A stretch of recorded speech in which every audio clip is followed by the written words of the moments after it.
మీ దగ్గర ఒకటి కంటే ఎక్కువ బ్యాంక్ అకౌంట్లు ఉన్నాయా?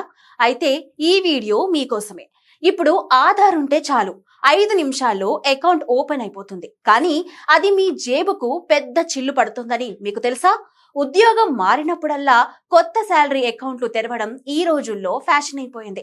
కానీ 5 అకౌంట్లు ఉంటే వాటిలో కనీస నిల్వ మెయింటైన్ చేయడానికే కనీసం 50,000 వరకు మీ డబ్బు బ్లాక్ అయిపోతుంది. ₹1 తగ్గినా బ్యాంకులు భారీగా పెనాల్టీలు వేస్తాయి.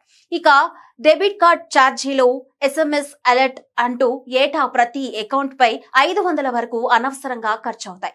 వీటన్నిటికీ మించి IT రిటర్న్స్ ఫైల్ చేసేటప్పుడు అన్ని స్టేట్మెంట్లు సేకరించడం పెద్ద తలనొప్పి. వాడకుండా వదిలేసిన పాత అకౌంట్లు సైబర్ నేరగాళ్లకు ఈజీ టార్గెట్ అవుతాయి. అందుకే మీ ఆర్థిక ప్రక్షాళన ఇప్పుడే మొదలు పెట్టండి. మీకు నిజంగా అవసరమైన ఒక శాలరీ అకౌంట్, ఒక సేవింగ్స్ అకౌంట్ ఉంచుకొని మిగిలినవన్నీ వెంటనే క్లోజ్ చేయండి. మీ కష్టార్జితాన్ని బ్యాంక్ పెనాల్టీల పాలు చేయకండి.